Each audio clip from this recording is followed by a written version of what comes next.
George, get back down here! It was one thing for him to be at the back of the house, quite another for him to be out front where her guests were. "I'm so sorry," I said as I rushed past her. But then he started that low, menacing growl, the one that had the pit of my stomach twisting into knots. "What's wrong with him?" Mrs. Carmichael sounded more worried than disturbed. "Could be anything, from a squirrel to the heater.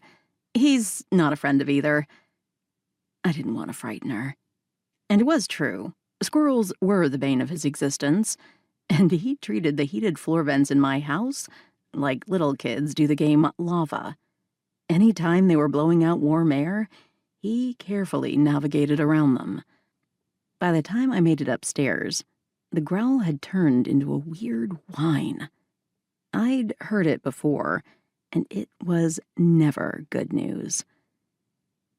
Dear God, please let Jasmine be okay. My mouth turned to cotton, and the knot in my stomach tightened.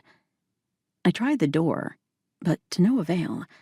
"Maybe you should call that handsome boyfriend of yours," she said.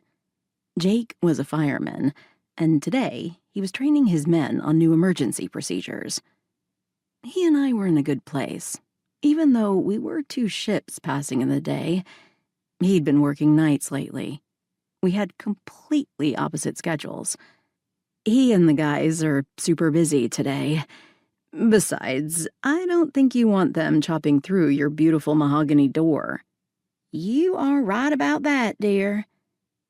"Do you by chance have a ladder?" Maybe she left and the door jammed when she closed it. I have that problem with the old doors at my house. Before we call emergency services, let me make sure she's in the room. Though if she were, there was no way she'd be able to sleep through the commotion George made. "I've got one," she said. A few minutes later, I put the ladder up against the outside wall. This was definitely more Jake's thing than mine. I'm not super crazy about heights.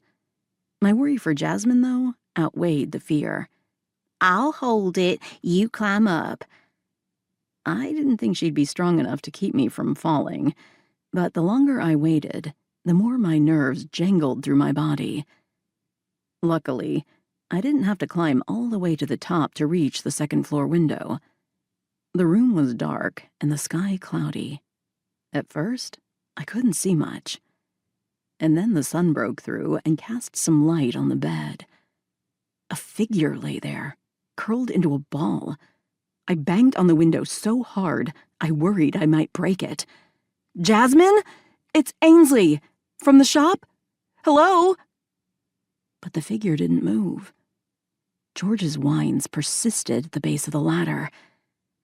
As much as I didn't want to admit it, something was very wrong with my new friend.